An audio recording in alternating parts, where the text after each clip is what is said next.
find ourselves at now. I hope that everybody who attended the first panel, Perspectives on the Rule of Law, Impact on Sustainable Development, found it as interesting as we did at the Law Society. I would encourage you to attend as many of the panels as you can, as the lineup of themes really is fantastic. In this UK session, our theme is closing the opportunity gap, overcoming economic and social inequities through the rule of law. Upholding the rule of law has been one of my priorities as president of the Law Society. So I'm very grateful to be here today to give a quick preface as to what it is, why it is important, and how it relates to social inequality, before handing over to my fellow speakers and panelists for their specific expertise. So why are we here? In January 2020, the World Social Report published by the UN Department of Economic and Social Affairs showed that income inequality has increased in most developed countries and in many middle income countries. These are the very nations that are seemingly best equipped to deal with social inequality, and yet they are not doing so successfully. The figures are very troubling. Inequality has grown for far more than 70% of the global population. And the average person is seeing a real terms decrease in their spending power. Even those not directly affected by social inequality will surely be affected indirectly. One of the consequences of inequality within societies, notes the report, is slower economic growth. This means less money to go into health, education, to community resources. Luckily, while inequality is shown to be rising, this trend is reversible and indeed should be reversed. This rise in inequality can be tackled at both a local, national, and international level. And since most sectors will be affected by it, it is the job of most sectors to do something about it. The legal sector is no different.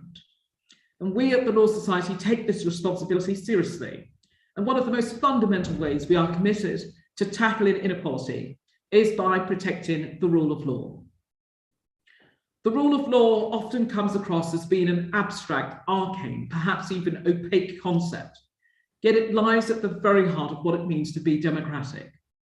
The rule of law broadly underlines the idea that no one is above the law, and that the law is created and applied fairly to all.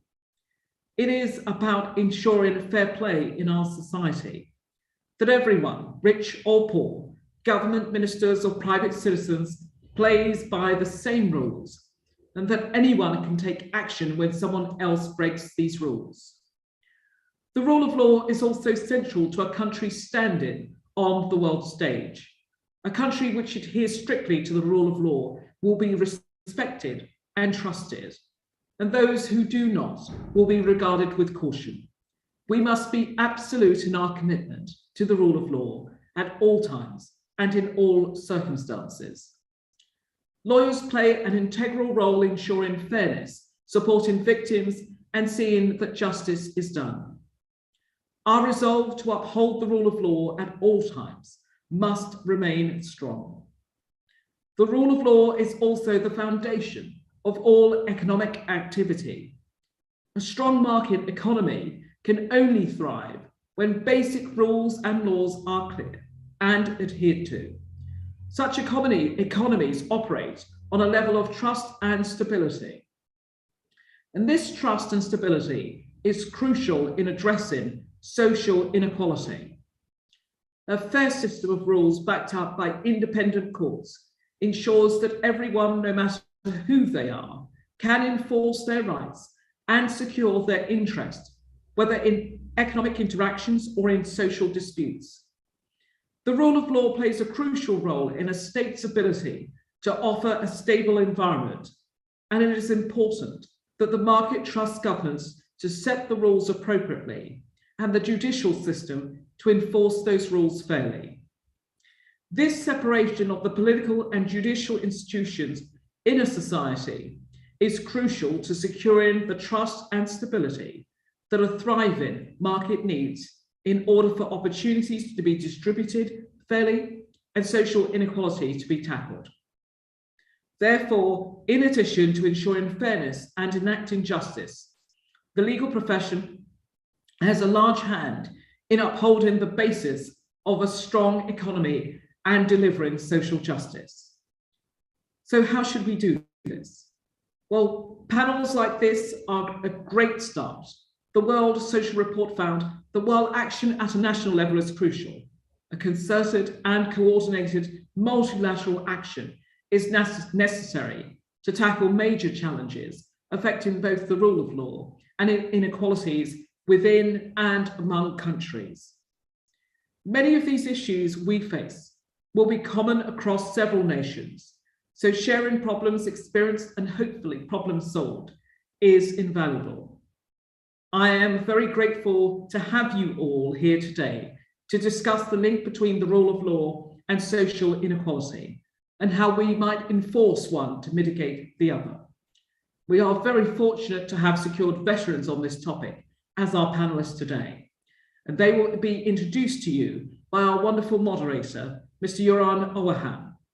But first, giving us a deep dive into the relationship between the rule of law and social inequality is Gabriela Ramos. She's the Assistant Director General of Social and Human Sciences at the United Nations Educational, Scientific and Cultural Organization, UNESCO. Gabriela, it is a real pleasure to have you here today. The floor is yours. Thank you.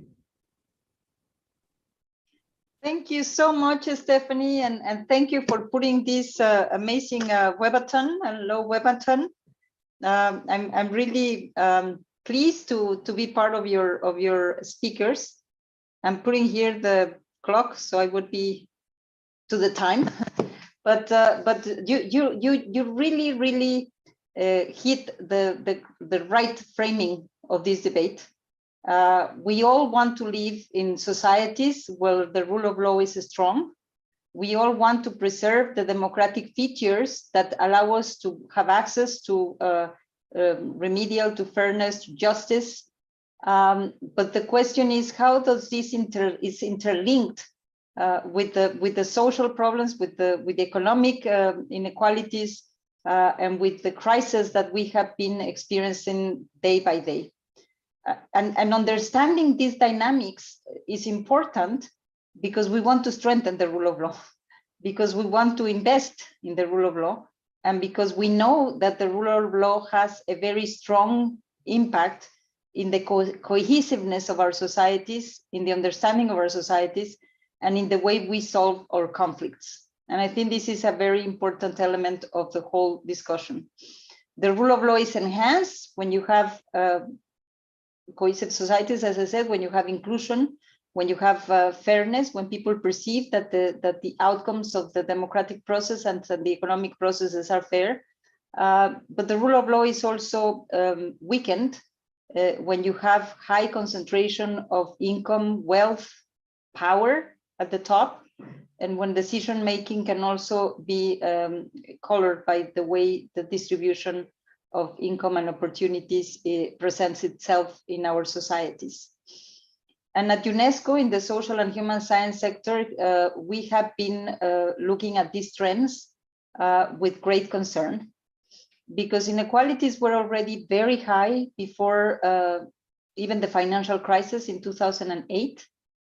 We had already documented that in our 2016 report, that before the financial crisis, we already had, even in the most advanced economies, 40% of the bottom of the income distribution with their wages flat, with their income flat.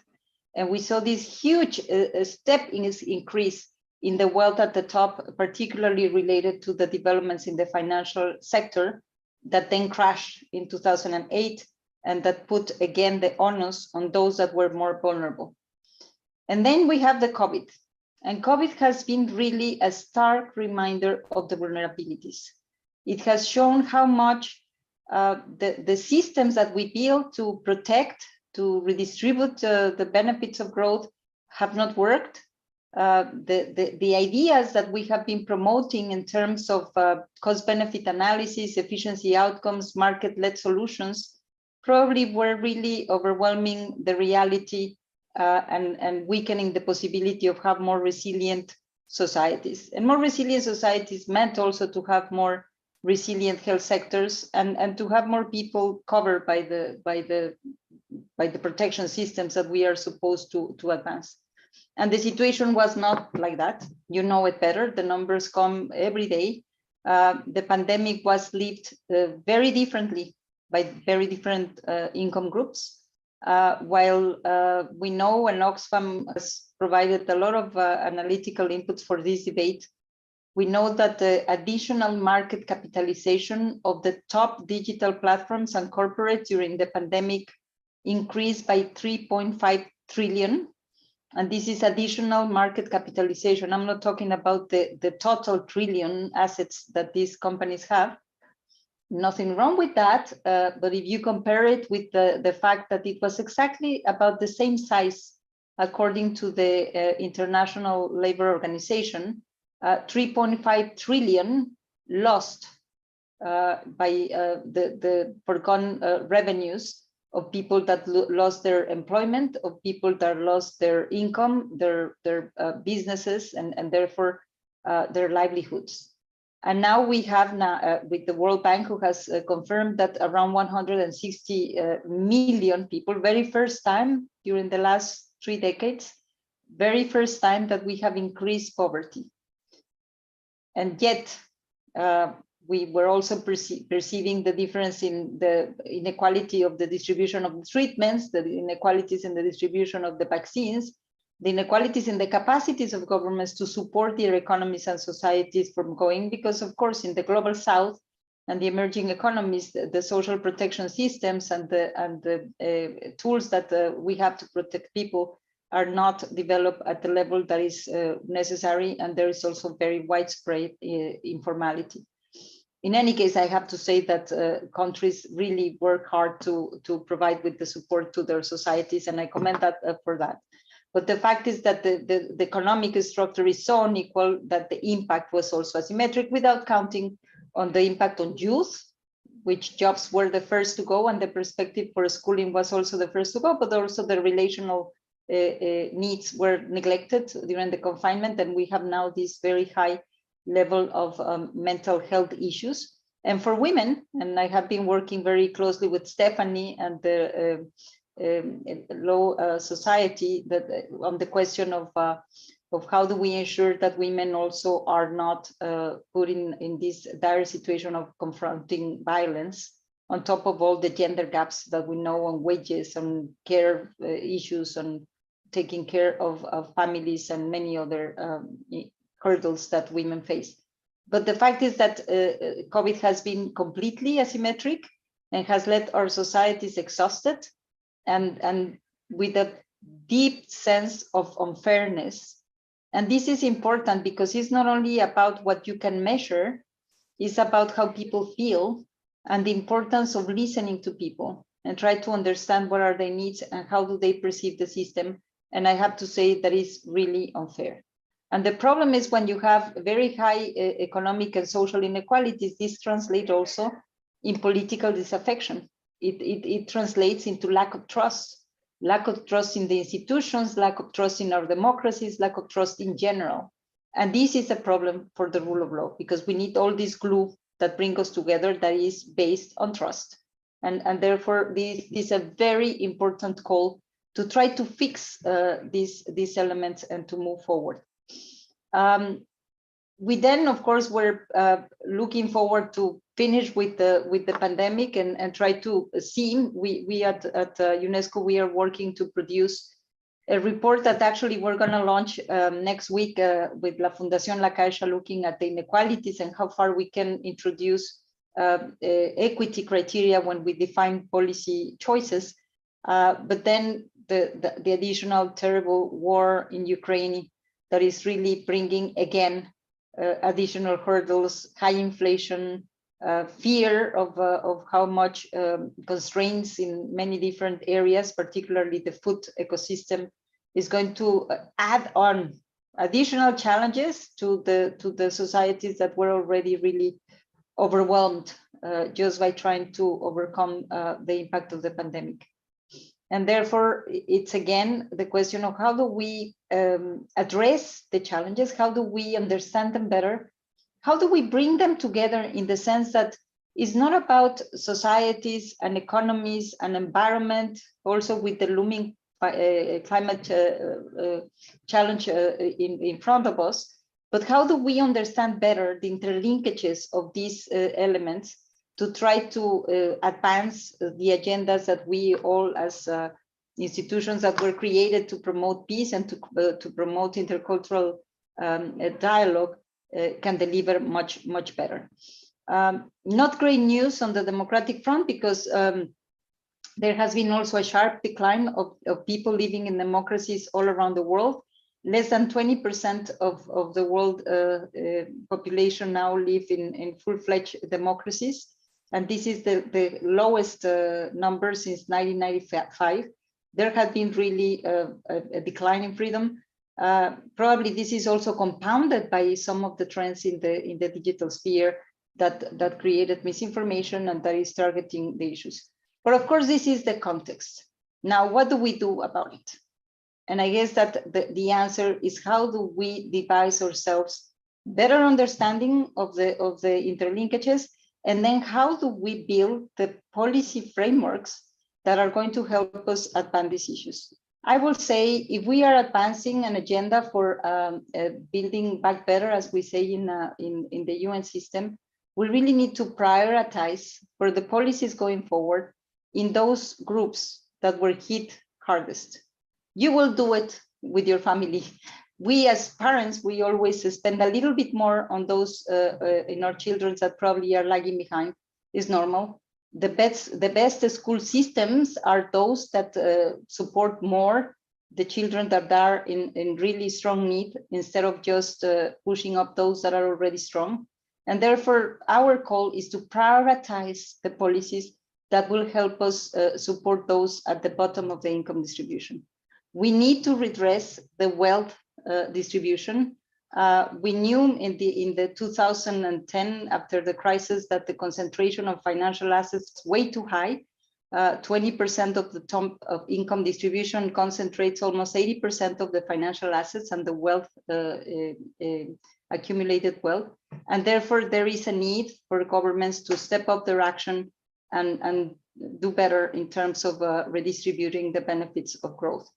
And then we also need to think about, how do we support better our institutions? How do we support better the capacities of our governments, the capacities of our institutions to respond better to these challenges? And that's where I really think that you, as a communities of legal practitioners, legal experts, and have a key role to play. A key role to play, because at the end, we need effective institutions. We need effective governance, we need effective governments, and we need an effective rule of law. But for many years, we have not invested what we need in terms of the capacities of the public sector. And this is important because, for example, in my sector at UNESCO, we have also advanced the recommendation on the ethics of artificial intelligence. Ethics, of course, is about the full respect of human rights and human dignity, the full enactment of what we consider the rule of law, which is accountability, which is transparency, which is redressal and compensation when something goes wrong. And therefore, this instrument that we approved in the last conference in November, in our general conference at UNESCO, is providing in the digital world some of the elements that I feel are necessary in general when we go forward in terms of thinking what kind of policies, what kind of issues we want to underscore, and what kind of actions we need to underpin. And this is the kind of message that I would like to leave with you.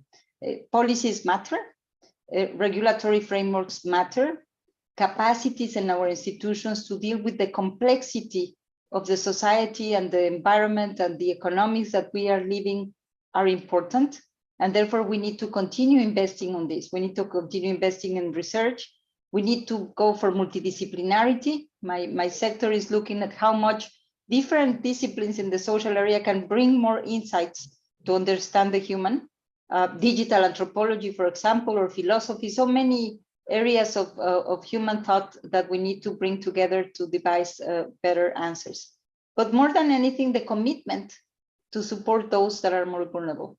I feel that we need to advance that as our mantra, because the reality is that it's not only fair, it's not only ethical, it's not only human to care about others that are suffering more or that are less able to cope with the challenges that we're confronting.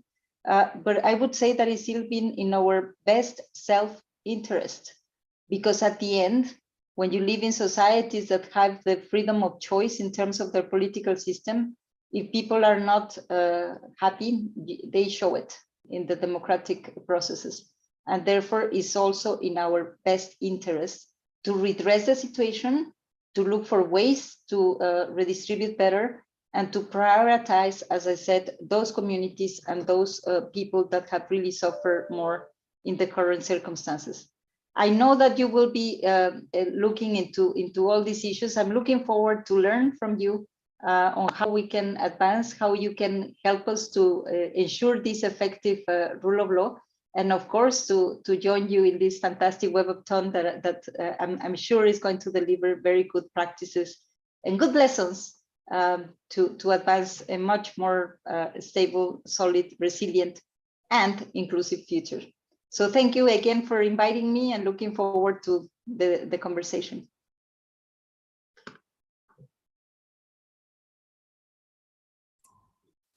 Thank you very much, Ms. Ramos. My name is Jeroen Ouwehand. I will be moderating this panel, and I'm proud to do so. And I first want to thank the President of Law Society, Ms. Boyce, and you, Ms. Ramos, for setting the framework so well for this discussion, and you, Ms. Ramos, for that, in the end, uplifting, for me at least, uplifting contribution. So first of all, let me spend 2 minutes to introduce myself. I'm a lawyer from the Netherlands. So very proud to be here, something organized by the Law Society of England and Wales. I am the senior partner of Clifford, a global law firm. And next to that, I chair our global ESG board. And I am inspired by the fact that one sees in the ESG discussions, which I'm involved in very much, the increased focus on the S, whereas there was originally a natural tendency to focus on the very, very important E, so environment, biodiversity, and climate. There is now an increasing attention on the S, and therefore on the issues of inequality that we will be talking about today, and also about how human rights is becoming more and more central. And we see that, talking about regulations and policies that you just mentioned, Mr. Ramos, we see that, for example, in the European regulations around mandatory human rights due diligence, and that's an example. So social inequality coming more to the fore, a topic for today. I also picked up on your comment about the decline of democracies, and that we are in the worst state as far as that is concerned since 1995. And that is, of course, not a very positive message, but I do pick up on your point that the way to address this is, first of all, in our self-interest, including in our self-interest, apart from being the right thing to do, to really be committed to support those that are more vulnerable, and that is the basis for upholding democracy. And secondly, you mentioned the role that lawyers have to play when it comes to this topic, and the need for effective institutions. And that makes me think of Sustainable Development Goal number 16. I expect we will be hearing more about the SDGs in the panel today. As Clifford Chance, we are very much focused on supporting a number of SDGs, and in particular SDG 16, which includes access to justice and also the importance of strong institutions, policies and regulations, as you mentioned. So thank you for that introduction, Ms. Ramos, and thank you, Ms. Boyce. I am going to introduce the wonderful panel of speakers we have for today. We have 5 speakers, and I will introduce them quickly now, and then as we go in, hear from each of them, I will do a brief introduction again with a bit more detail, but we have 5 speakers today. We have Mrs. Yasmin Batliwala, who is the Chief Executive of the Advocate for International Development. She will speak first. Then we'll have Dr. Julinda Beqiraj, who is the Maurice Wohl Senior Research Fellow in European Law at the Bingham Center for the Rule of Law. A third speaker, we'll have Charlotte Goemans, who is the Policy Analyst for Gender Equality and Women's Empowerment in global partnerships and the policies divisions at the OECD. As fourth speaker, we will have Professor Liz Grant, who is the Assistant Principal of the University of Edinburgh and a Professor of Global Health and Development. And last but not least, Professor Jolene Skordis, who is Professor of Economics and the Director at the UCL Center for Global Health Economics. So that was a very quick run through each of the speakers. I will do more justice to each of you as I introduce you one by one. We will kick off with Yasmin Batliwala, who I've had the privilege to be on a panel before. As I said, Chief Executives of A4ID, Advocates for International Developments. She has extensive experience in the public sector and has worked with the United Nations Office on Drugs and Crime, as well as in the development sector. And Yasmin will be speaking to us around tackling inequalities as key to social development.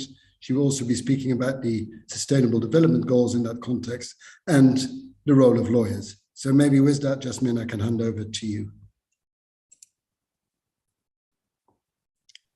Thank you very much indeed.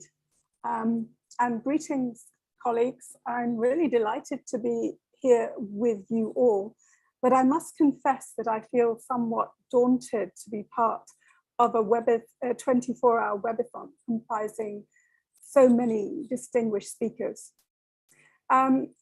Just to mention that my topic itself concerns tackling inequalities as key to social development, the SDGs, and the role of lawyers. I shall address this by referring to 3 examples of our work at Advocates for International Development, A4ID, which demonstrates the impact that lawyers can have. It's worth bearing in mind also that all my examples have been undertaken by using pro bono work by our law firm and corporate partners, barristers, as well as the judiciary who support us in our work. Now, it would be fair to say that the international legal pro bono sector has advanced substantially in the last 10 years or so, and it's already being effectively leveraged to further economic development and growth in many countries throughout the world where we work. A4ID certainly leading the way. So far, our work has impacted in 130 countries, covering multiple jurisdictions. A4ID seeks to align the pro bono legal assistance provided by the community of lawyers who work with us with the UN Sustainable Development Goals to ensure that no one is left behind in the fight to eradicate poverty, which incidentally also happens to be the vision and mission of A4ID. Among the SDGs, there is a focus on increasing prosperity worldwide. In particular, SDG 8 seeks to promote decent work and economic growth, while SDG 9 targets industry, innovation, and infrastructure. However, it is SDG 10 which is perhaps the most relevant here, as it's focused on reducing inequality within and between countries. This SDG calls for reducing inequalities in income, as well as those based on age, sex, disability, race, ethnicity, origin, religion, or economic or status within a country. It also makes very clear that it's an important SDG and one that is central to the successful achievement of the majority of the Sustainable Development Goals.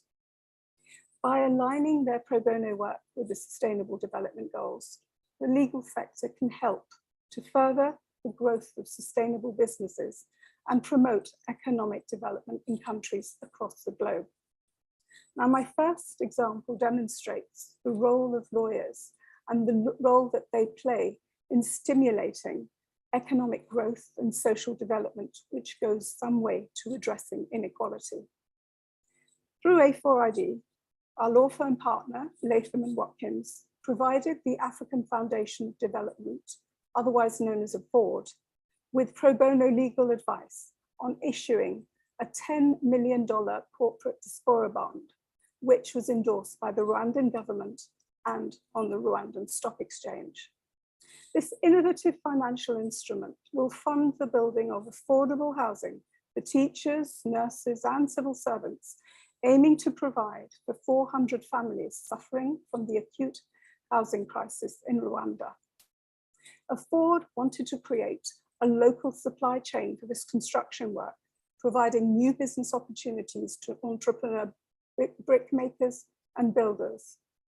A further 4 tranches were issued, raising $50 million in total to build 2,000 environmentally sustainable homes. Now, the legal assistance provided by Latham and Watkins was instrumental in facilitating the launch of this financial tool, not only to stimulate economic growth and social development in Rwanda, but also went some way to reducing inequalities. Now, my next example concerns the right to land and livelihood in Uganda. The Sugar Development Agency, which is a non-profit organization based in Uganda, approached A4ID for legal pro bono assistance. The Sugar Development Agency works with local communities to improve livelihoods and reduce poverty by empowering people to campaign against human rights abuse, injustice, and corruption. Land disputes in the Tiso sub-region of Uganda have and continue to internally displace many people. Human rights abuses, including unlawful killing, mob justice, insecurity, and denial of property, abound. The scope of the work was to undertake research into the law relating to the land rights in Tiso, and also to develop a training program to educate the people in the region to use the law and enjoyments of land rights, as well as to obtain recourse for the violation of those rights. Through A4ID, our law firm partner Clifford provided the legal assistance which the Sugar Development Agency used in its advocacy, communication materials, and training to educate and empower the local communities about the land rights relevant to those people living in Tiso. The research and training provided by the Clifford Chance lawyers helped the Sugar Development Agency to increase the visibility of its members and to achieve these objectives of promoting environmental sustainability, local livelihoods and human rights, preventing conflicts and combating corruption. The residents of Tiso are now empowered with the appropriate tools in their own language to help alleviate local poverty. Access to land can help to reduce poverty by providing livelihoods and economic security. It's also an essential commodity for rapidly growing economies as they strive to meet demand for food, water, and other natural resources such as biofuel. Now, this initiative highlights the broader issue of land encompassing a range of fundamental human rights, including economic, social, and cultural rights. And so, by addressing those, this also reduces inequality. And so to my third and final example, which shows how corruption has addressed within the global cotton industry and how standards and practice can be improved. Our development partner, the Better Cotton Initiative, is a not-for-profit membership organization established under Swiss law. They requested advice through A4ID to review and enhance its existing policy on the prevention of corruption and bribery, and to ensure it was fulfilling international legal standards and best practice. As a result of operating globally within the various jurisdictions, the risk of bribery and corruption at the Better Cotton Initiative can be seen as relatively high. The Better Cotton Initiative promotes more ethical production of cotton, environmental protection in regions where it is harvested, and through the implementation of its cotton production standards, greater sustainability, indeed, for the future of the sector.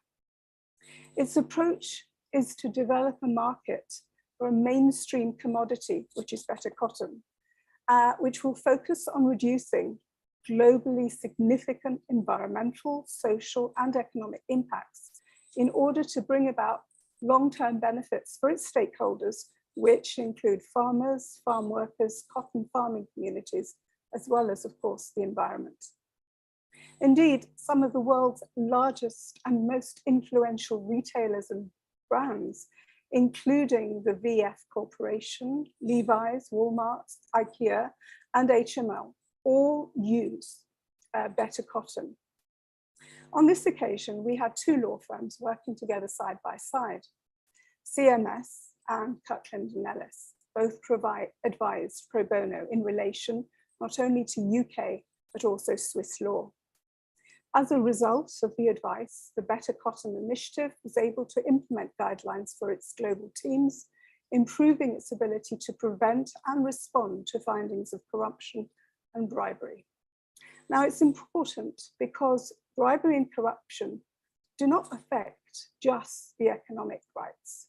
Corruption corrodes public trust, undermines the rule of law, and ultimately delegitimizes the state and democratic institutions.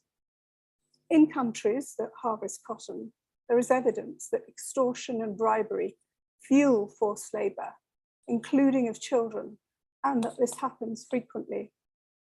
Cotton is perhaps one of the most important commodities in our everyday lives, from clothes and fabrics to bandages and banknotes.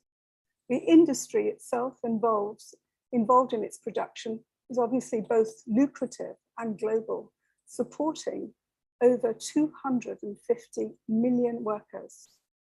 Corruption is, after all, a key impediment to the sustainable economic, political, and social development. It reduces efficacy and also increases inequality. It also distorts market mechanisms like fair competition, and it deters domestic and foreign investment, stifling growth and future business opportunities for all its stakeholders. So thanks to the work that was done by CMS and Kirkland & Ellis, the staff of Better Cotton Initiative and its partner organizations do not engage in corruptive behaviors and understand their obligations in relation to detecting cotton, corruption, and intervening appropriately. In turn, this creates great accountability and transparency, which helps to alleviate human rights abuses and corruption in supply chains. And as we know, in terms of rule of law, all economies require the rule of law to flourish. So these three examples demonstrate the essential role of lawyers and the role that the lawyers can play in reducing inequalities within the SDG framework. So finally, Gabriela, in her keynote speech about the importance of trust, she asked, how do we address the challenges? Well, maybe the legal profession can do so.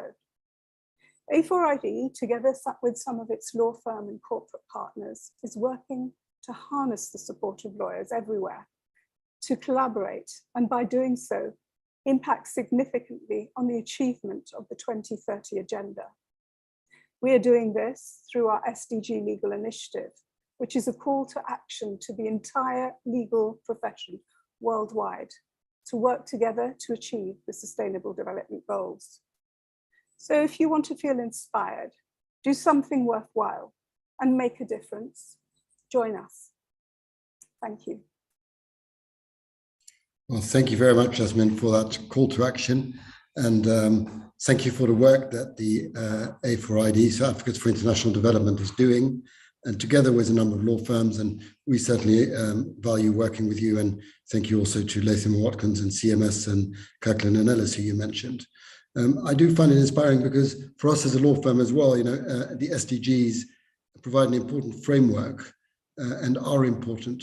I do wonder sometimes, so A4ID is giving a lot of impetus to the SDGs, and your call to action was another impetus, but what else can be done? Because I do find sometimes that the SDGs are a undervalued framework. I think it's a very, very valuable framework, but it seems to be sometimes undervalued, despite all the great work you're doing. So, you know, what else can be a driver for this, or the impetus to drive the SDG agenda? I sometimes actually reminisce about what it would be like if the entirety of big law and all the work they were doing were helping to drive the SDG agendas, and not just on the pro bono side, however important. I just wondered whether you had any response to that before we move to the next speaker, Yasmin.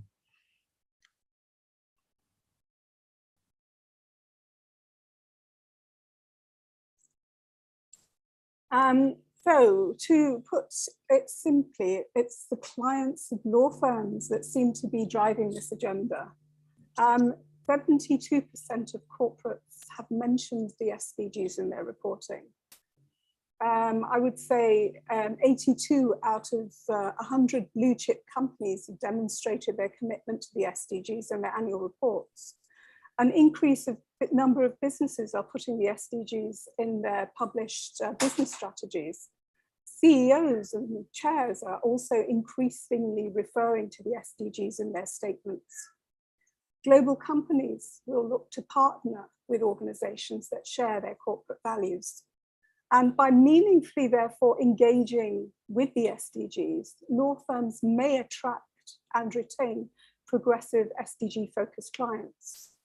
I think it would be fair to say that law firms that fail now to integrate the SDGs run the risk of being left behind, as the international business sector really strives to meet the goals over the remaining 8 years. So in short, it makes good business sense to adopt this agenda and to work on it. Well, thank you, Yasmin. And I think, you know, I'm fully aligned with that. And it will be a good movement if we can move what is now often in the corporate social responsibility or pro bono area to the center of activities of law firms for the reasons you mentioned. And I do think that comes a lot from the client side. So that's a good thing. Thank you very much. I'm going to move to the next speaker for this webinar, Dr. Julinda Beqiraj from the Bingham Center for the Rule of Law. Jolinda also currently works as a legal expert on court efficiency for the Council of Europe's Commission on the Efficiency of Justice, and has carried out research, amongst others, for the European Union law, international economic law, and child labour issue, and has submitted evidence to several international organisations such as the EU Parliament, the OECD, the OSCE, and the EBRD. So with that, Jolinda, could I hand over to you? Thank you very much.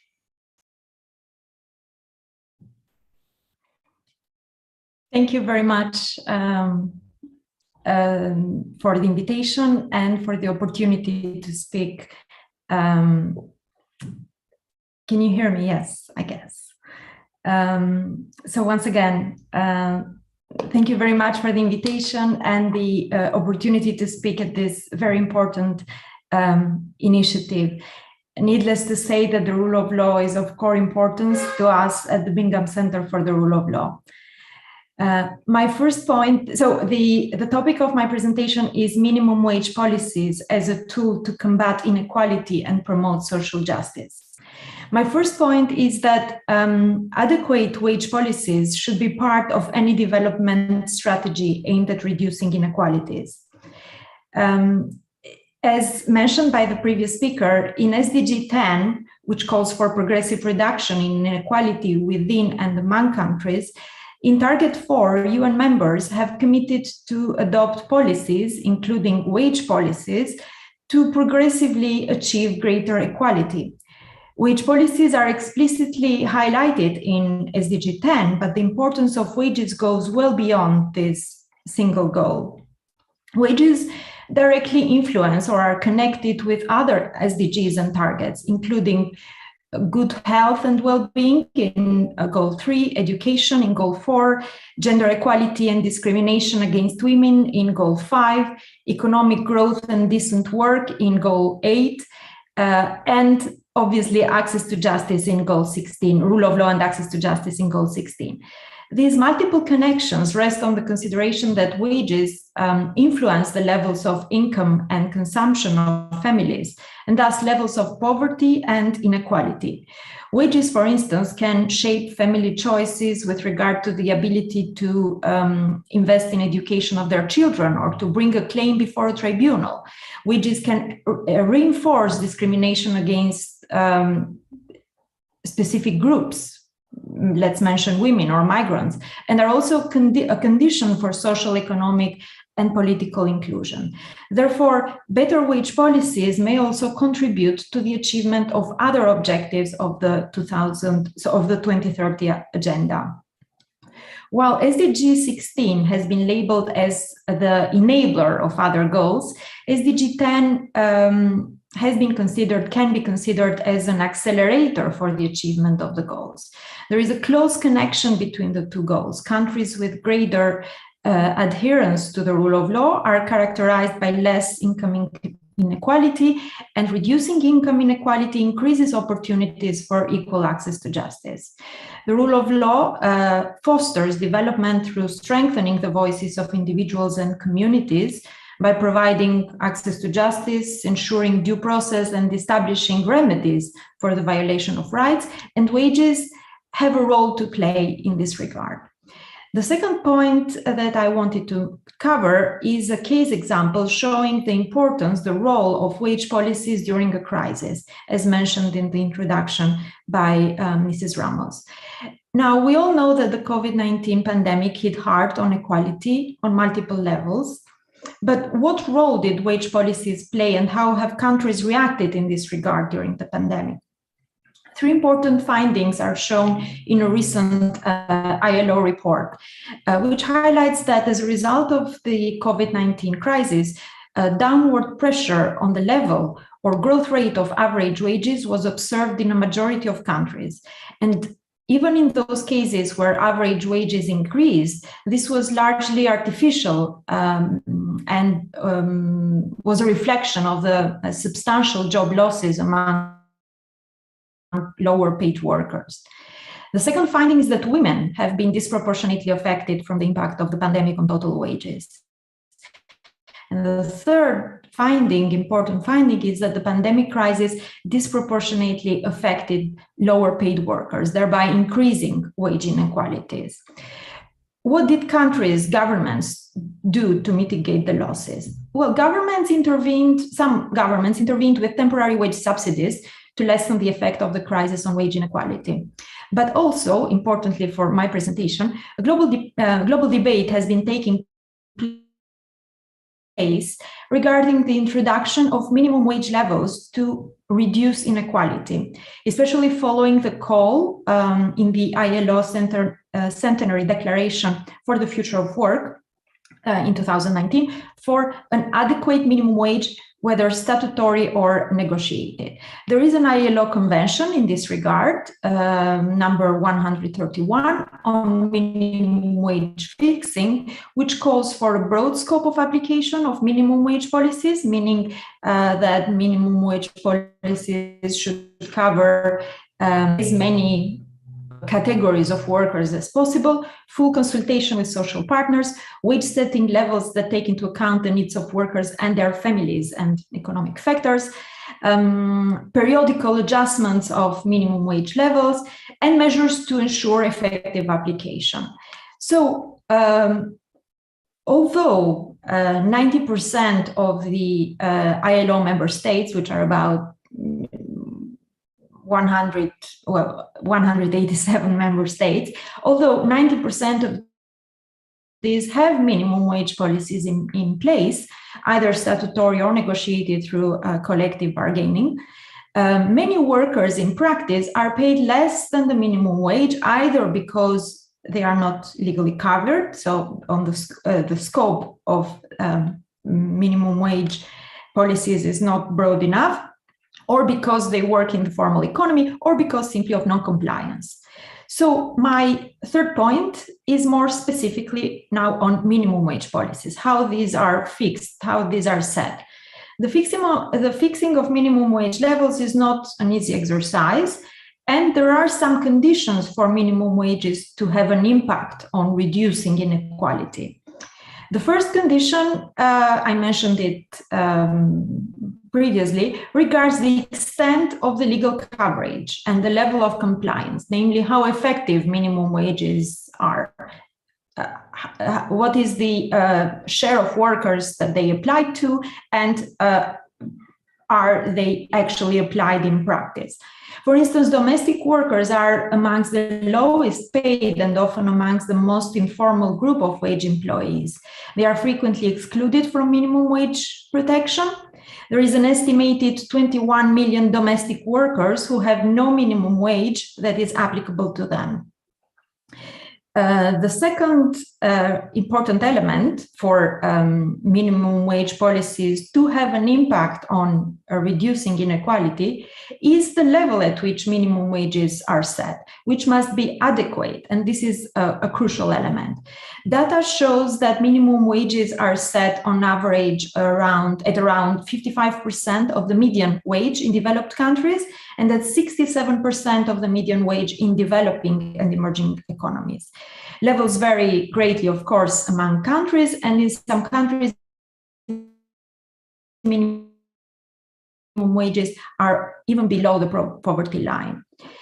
The third point, the potential for minimum wage systems to reduce inequality, depends on the structure of a country's labor force. For instance, whether those with low incomes are workers or self-employed is a relevant difference, is a relevant element. In developing countries, many of those with low incomes are self-employed rather than workers. Minimum wage policies wouldn't have an impact on them. Also, whether the beneficiaries of the minimum wage live in low-income families makes a difference. This means that since wage employment tends to increase average household income, minimum wages should be accompanied by measures to create employment for workers in poor households targeted to poor households. An ILO simulation exercise using data from 41 countries in Africa, Asia, Europe, Latin America, the Caribbean, etc., shows that increasing the coverage of minimum wages, the scope of coverage of minimum wages, or the level of minimum wages to 67% of the median, does have the potential to reduce income inequality. While in some countries, minimum wage systems may already be achieving most of their redistributive potential, in others, there is room for improvement, for instance, by increasing measures aimed at strengthening enforcement and compliance, formalizing jobs, broadening legal coverage, or setting adequate minimum wage levels based on evidence-based approaches. By way of conclusion, I would like to highlight that in planning for a new and better normal and building back better in the well-known formula now, adequate minimum wages could help ensuring more social justice and less inequality, and thus act as an accelerator in the achievement of the SDGs. In this regard, the role of the legal profession should be stressed. The legal profession plays a crucial advocacy role for changing or introducing regulatory instruments, such as minimum wage levels, that would help reducing inequality, but not necessarily only this. The legal profession is also ideally placed to raise awareness of legal rights and related awareness of lack of rights enforcement and compliance. Thank you. Thank you very much for that. And whilst I was listening to you, I kept thinking of what Mrs. Ramos was saying about democracies being on decline, and that one way to address that is through a commitment to support those that are the most vulnerable, which is not only the right thing to do, but also in our best interest from a political point of view, if you will. I had one question, maybe if I may, before I move to the next speaker, Julinda, and that is, I've had the privilege in my role as senior partner of our firm to interview many business leaders in the past year around the topic of sort of ethics and purpose in their businesses, and also talked about Build Back Better, about that formula. And what I heard quite a lot about is not so much coming from the ILO or the rules and regulations, but more as a purpose-driven initiative from businesses themselves to be very aware of what they call the living wage, which is often more than a minimum wage. Do you see a rise in that, or is that just me speaking to CEOs who are on being very positive about that? Are you seeing any of that? The ILO initiative that I mentioned, which is about the future of work, is precisely centered on that element, which is not just about minimum wage, but is also about living wage. And what I mentioned about the elements that are necessary for minimum wage to have an impact on inequality, the effectiveness and adequacy element are reflect, or at least capture some of the elements of the living wages. So what is adequate for people to carry out their essential activities. But at the Bingham Center, we have a business for the rule of law group, and we have tried to, and we have the same feedback from the participants of the group in relation to these themes. Well, thank you very much for that. And with that, I'm going to move to our third speaker for today, which is Ms. Charlotte Goemans. I'm going to pronounce it in a Dutch way, being a Dutch lawyer. Charlotte previously is now, as I said, a policy analyst, gender equality and women's empowerment at the Global Partnership and Policies Division of the OECD, and previously led the OECD's work on women's economic empowerment in the Middle East and North Africa. And prior to joining the OECD, worked for 3 UN agencies, the ILO, which we just heard Julinda speak about, the FAO and the IFAD, the International Fund for Agricultural Development. And Charlotte's topic will be why the SDGs and sustainable economic growth cannot be achieved without making progress on gender equality. So with that, could I hand over to you, Charlotte? Thank you very much. Thank you very much, Mr. Ouwehand. I'm also going to pronounce in the Dutch way. So it's really an honor and a pleasure for me to take part in this panel today, and also especially in the presence of Gabriela Ramos, who is actually our OECD former chief of staff and also a fierce gender champion.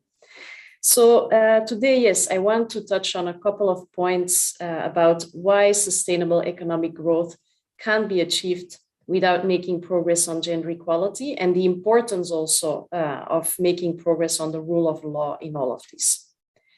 So first of all, why is it important to make progress on gender equality? Enhancing gender equality is not only the right thing to do from a human rights perspective, as we have heard also previous speakers say, but it's also the smart thing to do. Because more gender equality leads to more sustainable economic growth and also to more prosperous societies more broadly. And we have evidence on this. There is a McKinsey report that says that if women would participate in the economy identically to men, it would add up to $28 trillion or 26% to annual global GDP compared with a business as usual scenario. This potential is huge. And what we have seen in this report also is that this potential is even higher in developing countries. So, for example, the GDP boost that we could see, possibly in the Middle East and North Africa, is estimated at 47%. And the global possible GDP boost was 26%. So we can see also a difference here. The other element that we have to mention is that we spoke about the SDGs, and within Agenda 2030 for Sustainable Development, they actually recognize that achieving gender equality as well as promoting the principles of the rule of law, they're not only goals in themselves, because we have SDG 5 on gender equality and we have SDG 16 on just societies. But actually, these two elements, they're prerequisites towards making progress on the overall Agenda 2030 and achieving all the other SDGs. So what we have also heard from the other speakers is that there is still a long way to go in terms of addressing different types of inequalities. And the same goes in particular for making progress on gender equality. And what we see is that the most vulnerable countries, so the developing countries, the global south, emerging economies, they face additional challenges. And COVID-19 has reversed hard-won progress on gender equality around the world. And we have also seen that democratic backsliding has also had a negative influence on gender equality in different countries. Some evidence on this has been documented by different types of organizations. For example, the World Bank mentioned that global extreme poverty rose in 2020 for the first time in over 20 years. And this is actually, the consequence of not only COVID-19, but this in combination with the forces of conflict, as well as the negative impacts of climate change. And the report also highlights that women represent a majority of the poor in most regions. We have also seen that women have been disproportionately hit in terms of job losses. The ILO says that 4.2% of women's employment was destroyed as a result of the COVID pandemic, compared to 3% of men's employment. Now, when we come to also the legal aspects of all of this, we see that legal barriers actually keep preventing women's full economic participation. And the World Bank's Women, Business and the Law report indicates that there are still 178 countries that maintain legal barriers that prevent women's full economic participation. And again here, yes, no country worldwide has achieved gender equality. So there are different challenges in different countries, but we still see that developing countries face additional challenges in this regard.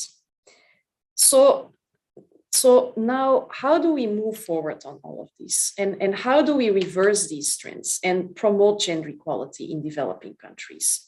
And again, here, legal reforms in support of gender equality are crucial for making progress on gender equality. And actually, what we have seen and what has been documented is that the countries that made most reforms in support of gender equality in the past year are found in Africa and the Middle East. But still, those two regions still score lowest overall. So still a lot of challenges, but at the same time also moving forward. What I want to highlight here is also that the most difficult area of legislation to change is the family law. And just to give an example, which I find quite telling, is that in some countries in Africa, the Middle East and Asia, legislation continues to be in place that supports the wife's duty to obey her husband in exchange for financial maintenance. So if these types of provisions continue to be in place, we can change other provisions of the law. For example, we can have provisions on equal pay or support legislation on women's entrepreneurship. But if in the first place, the woman has to ask permission to the husband to leave the house, then these other reforms are going to have little effect. So reforms are just a first step. Of course, implementation is a necessary next step. But here, what we see is that customary laws, restrictive social norms, and stereotypes are still in place that can hold back the implementation of these types of reforms in support of gender equality.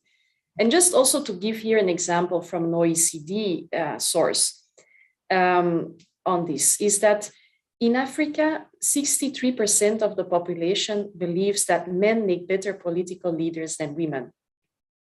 Nearly half of African women believe that a husband may be justified in hitting or beating his wife under certain circumstances, like, for example, if she burns the food or argues with him. And so in all regions of the world, actually, we see that the highest levels of discrimination against women are still happening in their own households. And we see that a woman's role is still often confined to her traditional reproductive and caring responsibilities.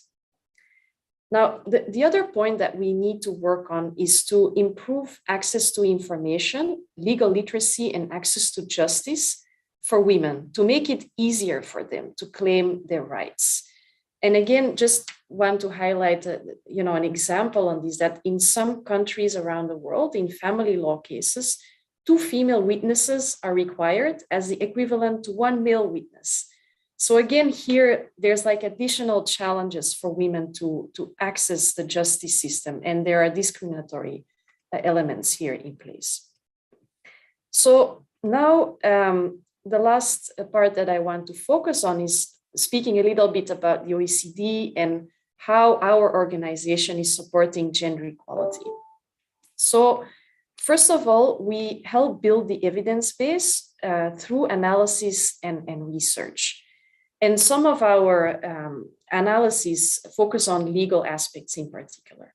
So we have reports, we have data related to gender equality. We have a gender data platform. We have a social institutions and gender index, which gives an overview of the legislation and social norms on gender equality around the world. We have some detailed regional reports, for example, on legal reforms on gender equality in the Middle East and North Africa. And we have data on financing for gender equality. Because of course, working with developing countries, we also need to support these countries financially. The second thing that we do is we engage in policy dialogue and peer learning. So we have dedicated committees and bodies where representatives of OECD countries, as well as also sometimes partner countries, discuss their progress on gender equality, and they can learn from each other. And this can also put peer pressure to perform better. And the last element here is that the OECD also has standards or legal instruments, as we call them, for example, on gender equality in public life, on gender equality in education, employment, and entrepreneurship. We also have what we call a recommendation on ending sexual exploitation, abuse, and harassment in development cooperation and humanitarian assistance. So when countries adhere to these instruments, their progress against these instruments is also monitored regularly. So I'll stop here in the interest of time, but of course, also happy to answer any questions, and thank you for your attention. Well, thank you very much, Ms. Goemans. And I look at the screen behind you, better policies for better lives, and what the OECD is doing in this area is phenomenal. You said a few things which I just picked up, and I'm not sure it's going to lead to a question, but your point that there's a preponderance of thought that men make better political decisions than women, but this may be a personal comment. I believe that the evidence we see is often quite to the contrary, but that's maybe my view. I also wanted to highlight, you mentioned that women have been most affected by COVID and climate change. I also think when it comes to decision making, we see where women make decisions, they are more focused on battling climate change often than men making decisions. So that is another piece. I just, listening to you, that came to mind. I do have a question, and that is, you mentioned policies and how you're working with governments and the peer groups, etc. To what extent do you feel that, and I come from the world of business, that business can really have a big impact on this? Because everywhere in business, one of the key topics for companies, one of the key topics you hear in companies as part of their sort of ESG programs, if you will, is really diversity, equity, and inclusion. And some of the things you've been talking about are deeply culturally ingrained beliefs and ways of living. But do you feel there is a positive push towards more gender equality through the world of business in some of those countries you have been talking about? Yes, thank you for that question. I think there is definitely a change in the way that business are doing things in terms of promoting not only gender equality, but I think equality more broadly at the workplace. And we've heard also from colleagues, for example, about, some of the ILO legal instruments on that. And I think definitely, we have these standards at the international level. If a country has adhered to that, it has to be implemented at the national level. And that can not only be done by governments, but it also has to be done by the private sector. And I think definitely there's more and more conscience about this. And also businesses, learning more about the SDGs, because I think in the beginning, there wasn't a very big, participation of the private sector in all of this, and the role that they have to play within this. And I think especially in the area of, for example, financing for development, that is something that we have seen that businesses are also picking up on, and in particular, financing for gender equality. At the OECD, we also have figures on that, and we have seen really that those numbers have been rising. So these are just few, elements that I want to highlight. But then in terms of course, like corporate social responsibility policies, that's different. It differs from country to country, but we do see that there is a positive evolution, but that the road is also still long.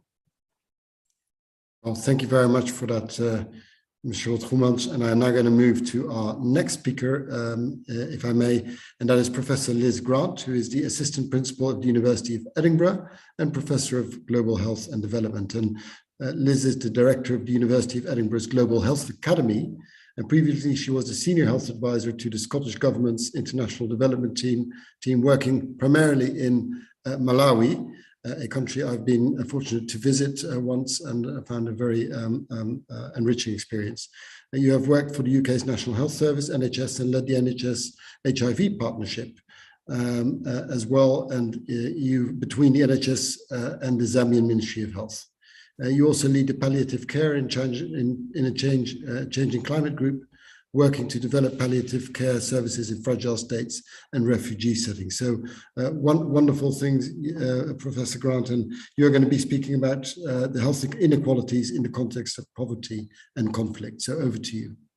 Thank you so much. And it's wonderful to be in this panel and wonderful to be among so many powerful women under good self as well, but to think about what it is around inequalities and what it is around the rule of law that can happen. So I want to start with a statement. We're born equal into a very unequal world because of the design and the delivery of the multiple systems that we work within. And what I mean is, when I say we're born equal, is that regardless of all the conditions that life imposes on us, regardless of our physical, our mental, our emotional capabilities, at our core, we're equal. Whatever is the essential essence of being human, whatever it is that distinguishes us from all the other living creatures, it's that we're equal. And in health, that is such an important thing to start with, to believe, working in global health as I do, working in local health, because we so often are in systems that force us to function in very unequal ways. It's us who have created the hierarchical structures, the ways we live, the ways we treat others, the ways we see systems. Equality has to be at the heart of health, because the minute we think of someone as less equal or less deserving than ourselves, we actually change the very nature of our common humanity. And I'm starting with this because when we think about the health inequalities, and particularly health inequalities in the context of poverty and the context of conflict, we're in a place of huge disparity. We're in a place that signals that our human rights are at risk, that our values have gone awry. And I also want just to define what I mean by health inequalities as well. And firstly, I mean that there are these unjust and avoidable differences in people's health across populations and between specific population groups at the local level, the national level, the global level. And actually, I mean also the inequalities of the healthiness of the planet where we live, which drive physical inequalities, mental inequalities, and emotional inequalities within people. Secondly, I mean that inequalities, health inequalities, are things that are avoidable. They're not set in stone. And therefore, they go against the principles of social justice because they're avoidable. As I say, they don't occur randomly or by chance. As Public Health Scotland, and I'm from Edinburgh, talks about health inequalities being socially determined by circumstances largely beyond a person's own control, circumstances that disadvantage people and limit their chance to live longer, healthier lives. We frequently hear about how life expectancy between the richest and the poorest areas is widening, and we know that COVID has actually widened it phenomenally as well. I mean, locally here in Scotland, men and women born in more deprived areas of Scotland can expect to live 24 years less good health than those who are living down the road in more affluent areas. 24 years, it's a phenomenal difference. Michael Marmot, who's really the guru of health inequalities, and he's done so much to actually call out the health inequalities, particularly in the UK. It cited Adam Smith very recently in an article in The Guardian, and Adam Smith, the Scottish philosopher, the economist, the father figure of the Scottish Enlightenment. Adam Smith spoke about the essentials of life. What is it that you absolutely need to live? And he said, what you need is, in order to take your place in public without shame, you have to have those to be healthy, these things. This idea that health inequalities, this idea that inequality was much more than just having equal wealth. It was about capabilities. It was about having a sense of self-worth, having a belief in your own agency, being able to participate in the networks that allow you to flourish. And this is so critical as we come to think about health inequalities and what poverty does to drive health inequalities, but also what health inequalities do to drive poverty. And currently, you know, as almost every speaker has emphasised, we've got the SDG framework, a blueprint that so neatly tries to call together a world that is healed, that sets out the agenda for a healed planet, a world where we leave no one behind. And as we look over the last, if we look over the last 100 years around health, you can see these phenomenal jumps. Actually, we are so much more healthy than we were 100 years ago, but the inequalities in health are so much greater. Poor people's health is getting worse and worse, as we've already heard today. And it's about their physical health, but also the health of their geographies is getting worse. So before I talk about the larger picture of health inequalities and actually talk about planetary health as well and how that determines health inequalities, I just want to mention one health inequality that you're all aware of. You're all aware of one thing that's driving a health inequality, and that is the extraordinary and immoral inequity around vaccine access that we know is happening in the world today. Dr. Tedros last year, Dr. Tedros, the Director General of the WHO, talked about the world being on the brink of a catastrophic moral failure because of the lack of sharing. And the price of his failure, he said, will be paid with lives and livelihoods in the world's poorest countries. Vaccine inequity is the world's biggest obstacle to ending the pandemic and recovering from COVID-19. And here we are today, and we know that. We knew that last year, and we're still in this situation where these health inequities and inequalities are driving us. To date, more than 11.5 billion doses of vaccine have been administered in 197 countries. But if you go on to something like Our World in Data, this wonderful website and data storage system, if you go on and you look at the picture, you see a world where rich countries have very heavily vaccinated, and yet in so many countries that are poor, the number is so few.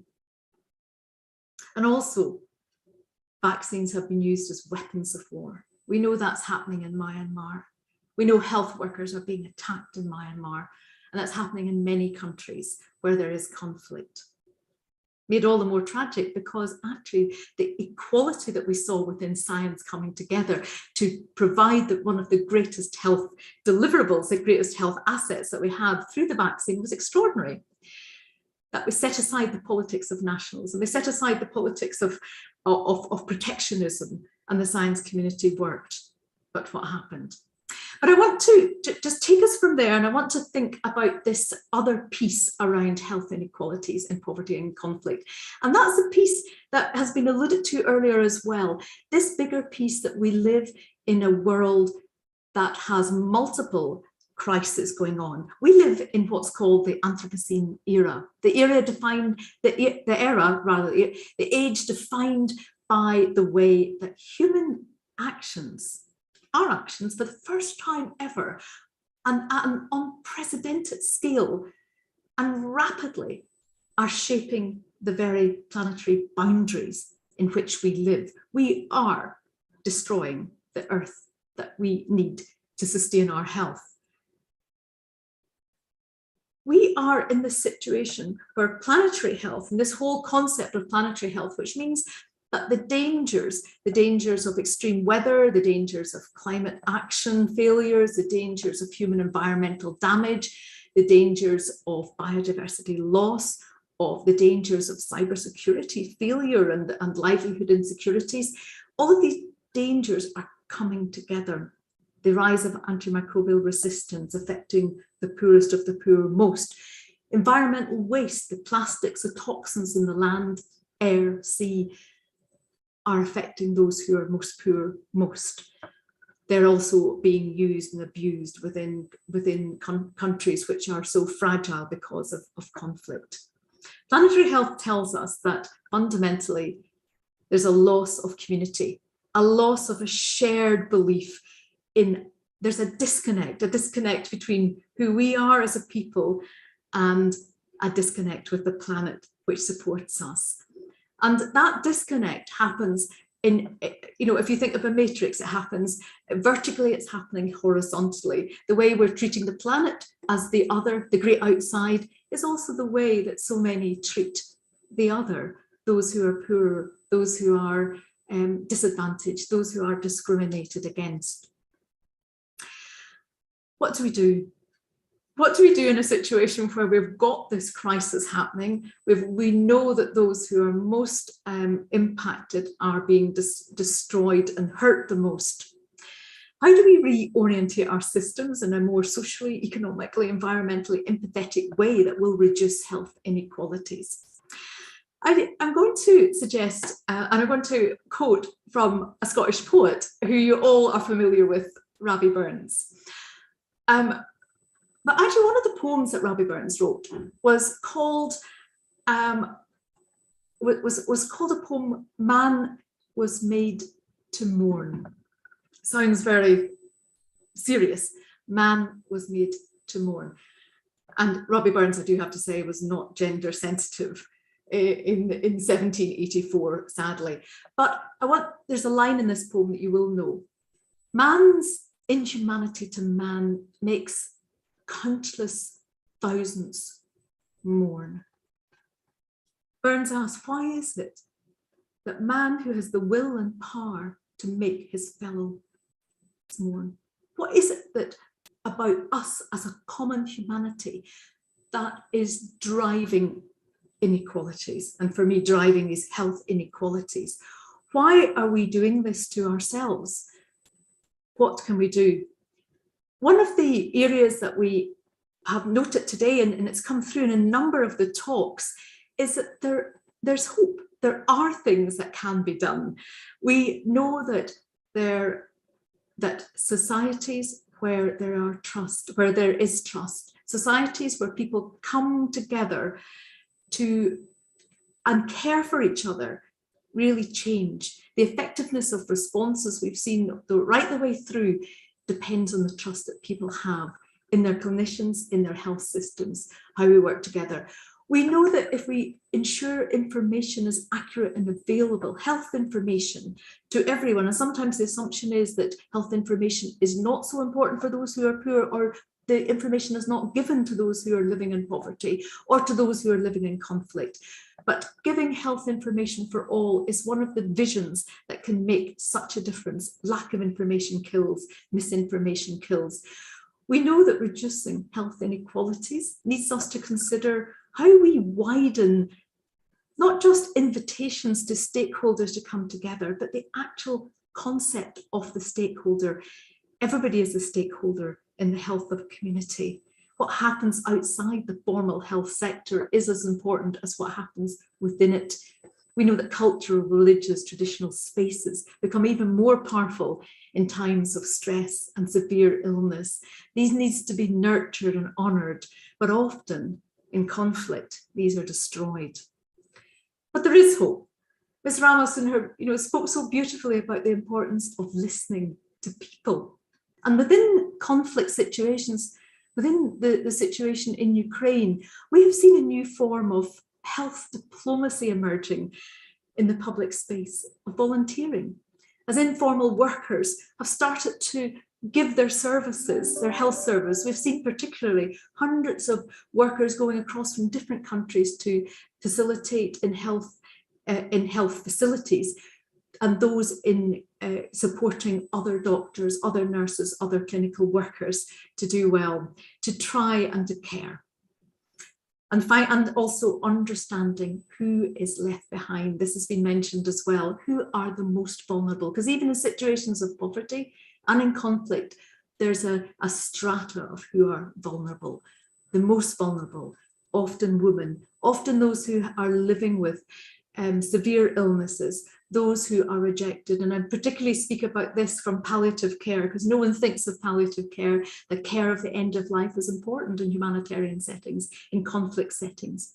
And yet illness doesn't go away when war starts. And often those who are living with life-limiting illnesses such as cancers and COPD are dying, screaming in pain as the war goes on, because there's no drugs, no availability. Palliative care is not seen as a priority in a humanitarian setting. So just now in the final few moments, can I just make a suggestion or a talk, and it's picking up really what has been said as well around trust, around a common humanity, around a listening, and suggest we need this paradigm shift as we tackle health inequalities. A paradigm shift, and it's what the rule of law does, a paradigm shift that comes through compassion. It's Martha Nussbaum who said, social institutions construct the shape that compassion will take. Leaders must not lose sight of the humanity that they share with others. And what I mean by compassion, and I know it's an odd word and it's often bandied about, I mean it's a four-part process. Compassion, actually, the old French, the old English, calm, meaning together, passio, meaning to suffer, bringing us to suffer together. But as a four-part process, compassion means to notice suffering, to be alert to it, to actually recognize it, not to walk by it. Compassion means to be able to interpret suffering, to actually think under what is the stats, under what's happening, to actually see ourselves connected to it, to recognize the part we play in causing suffering, in causing someone else's health inequalities. Compassion asked us as a third part to not just identify with, but to feel within it, to lean into it, to be so that there's empathetic resonance, so that we're walking together along the road. We're understanding, we're feeling, it's something in our heart. So noticing, interpreting in our heart. But finally, compassion as a four-part means taking action, alleviating suffering for a purpose, bringing about the change, nourishing, flourishing. Compassion is the glue that holds the SDGs together. The beating heart of true partnership, the SDG 17, compassion, I believe, lies at the heart of that, because it lies at the heart of equality. Tackling compassion, working in compassion means we can tackle inequalities. And I'll just finish with another word of Rabbi Burns, those again that you're very familiar with. He talks about this message of fairness, of care. The song that's sung actually, or at New Year's Eve, etc. We'll take a cup of kindness now for the sake of Auld Lang Syne. We'll be together. Thank you.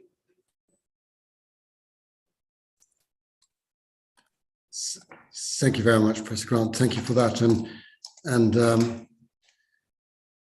feeling myself somehow inspired by your words, when actually the first part of what everything you were telling us was in a way quite in a way that's word, quite dark if we look at all the inequalities in health and what's happening to our planet and the Anthropocene era.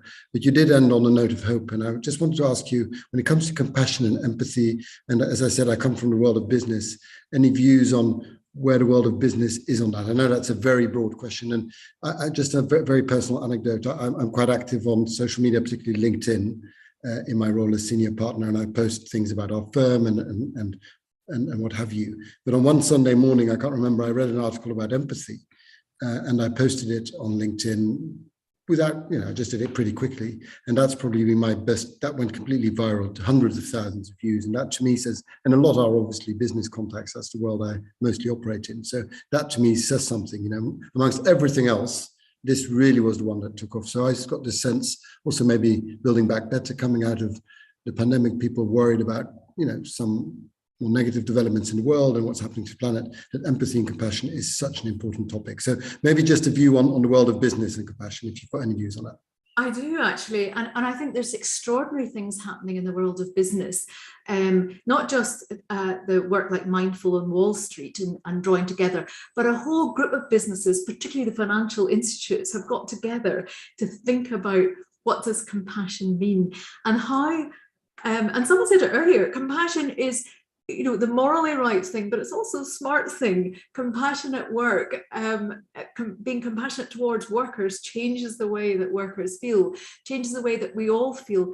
Being compassionate towards others is good for our health. It's hugely good for our health, and businesses recognize that. But also, I think businesses and the financial institutes that I'm working with have identified that unless we actually shift the goalposts and think about a well-being economy, we cannot keep driving towards development gains that are actually going to be the destruction of our world rather than the healing of it. Well, thank you very much for that. Thank you very much, Professor Grant. And I'm now going to move to our final speaker, Professor Jolene Skordis, and not before I say thank you very much to Professor Skordis for your patience as the last speaker. So you've been waiting patiently there for this last topic. And Professor Skordis, as I said, is a professor of economics and director at the UCL Center for Global Health Economics, and also a deputy director of the Institute for Global Health, and is vice chair of the European Global Health Research Institute and Network. An economist by background, she specializes in health and development, and she's a regular advisor to WHO. We just heard WHO being mentioned by Professor Grant, and for the World Bank. And your topic is global health and the impact of economic inequalities. So thank you very much. We've got just about 20 plus minutes left, so we should finish on the top of the hour. So thank you very much, Professor Skordis, and again for your patience. No, that's a great pleasure. It's been a really stimulating set of discussions, although I'm being challenged by not repeating everything that has gone before, so I may take a little less than the allotted 10 minutes. But if you don't mind, I'd like to start by highlighting 3 points from what's already been said, and then just expanding those a little further into the thinking of global health. Firstly, I'd like to agree with Liz that inequality has to be at the heart of health because it costs lives. Even within the European Union, there is a 10-year difference in average life expectancy between the best and worst performing countries. And this is something that we shouldn't be willing to tolerate. That is avoidable death, that is avoidable loss of opportunity. And that is largely being driven by inequalities in the social determinants of health and inequalities in access to health. So thank you, Liz, for raising that point. I'd like also to agree with Charlotte that gender inequality needs to be at the heart of the inequalities agenda. And Charlotte gave some excellent examples of gender inequalities, but the point I'd like to really pull out of that is that gender inequality today has a direct impact on the next generation. It reverberates through humanity across generations. For example, we know that educated mothers are more likely to have children that survive. Now, in a high-income country, you may not see much variance in child survival. In low and middle-income countries, we absolutely do. For every additional year of maternal education, there is a greater chance of survival amongst children. Maternal education will correlate with the education of their children and their own life course and life outcomes. So gender inequality is not only good for women, it's good for humanity. It's not only good for humanity now, it's good for humanity across the generations and long into the future and beyond the time when any of us will still roam this earth. So thank you, Liz, and thank you, Charlotte. But having said that and focused on life expectancy and survival, I'd like to say that actually in most high-income countries and even in lower and middle-income countries, we are moving beyond a discourse of survival and longer life as our only goal. We're also looking very much at quality of life and inequalities in the quality of life that is being experienced. And throughout Europe, we're now collecting data, and the OECD must be doing this too, on life satisfaction, on well-being, on happiness, because we're moving away from the concept that wealth accumulation is a proxy for utility or satisfaction. We know now that beyond a certain income level, the quality of your life and the equal quality of your life is actually not determined by how much you earn. It is determined by access to opportunities, by your social network, and by social cohesion, which actually links back to what was said by our very first speaker about the importance of social trust. And we live better lives when we trust our neighbours, and we live more satisfied, higher quality lives if we have social cohesion within societies. So I just wanted to really pull out and extend those 3 threads that have already been outlined in some detail.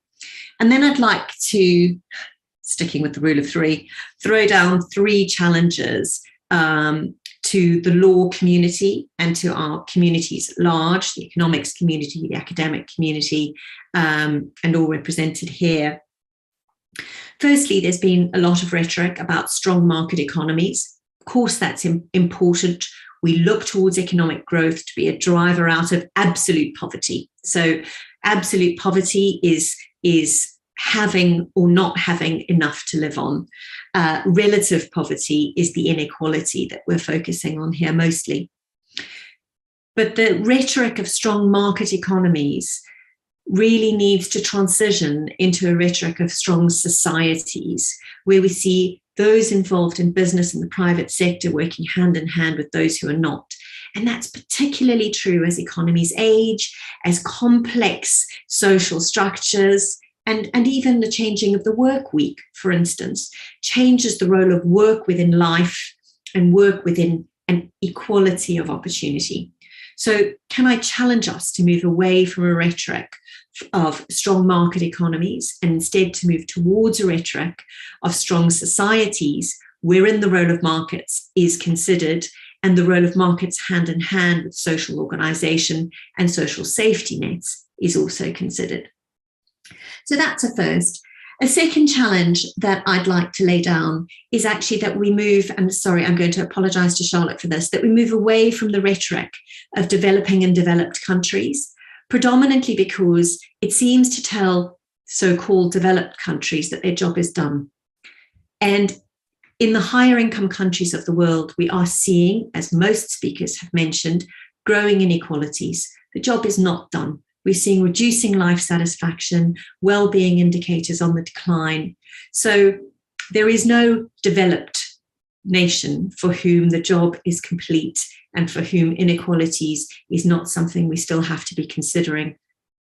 So can we please move towards the language of low, middle and upper income countries where GDP per capita means something, but we're moving towards indicators that include well-being as well as income as a way of measuring the progression of a country in a more holistic way that looks at human ambition beyond our ability to work. I sound like I'm not an economist, don't I? I'm working and the ability to earn is important, but it's not actually the center of our life satisfaction, as we know. So that's our 2 challenges to start us off.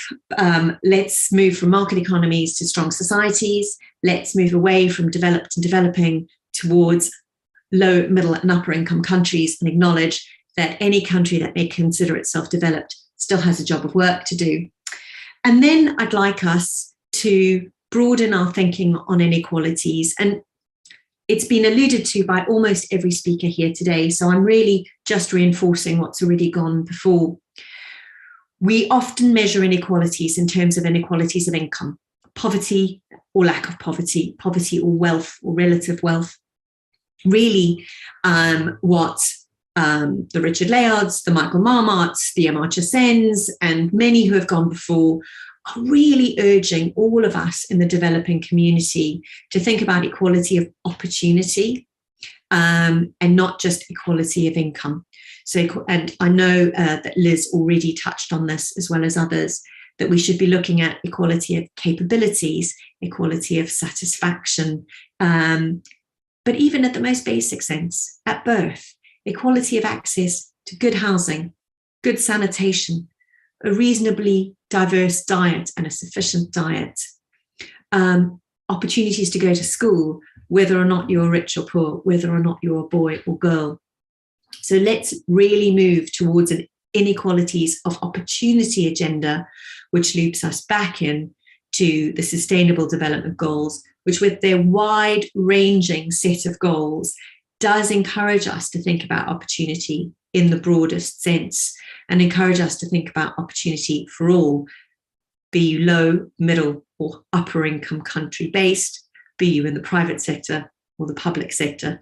There is a task for all of us to get on with.